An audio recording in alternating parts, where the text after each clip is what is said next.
You are looking at Julian's pronunciation guide, where we look at how to pronounce better some of the most mispronounced words in the world, like this other curious word. But how do you say what you're looking for today?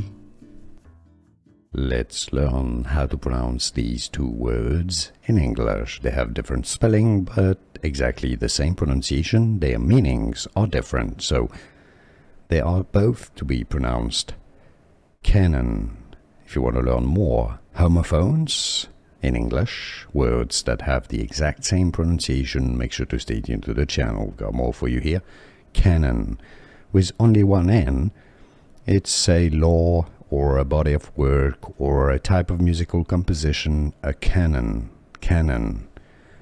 Now with two N's, it is more like a really big gun, a cannon. Canon. Canon. Here are more videos on how to pronounce more confusing words and names too many mispronounced. Like this video if you found it useful. I appreciate your support. I'll see you soon and thanks for watching.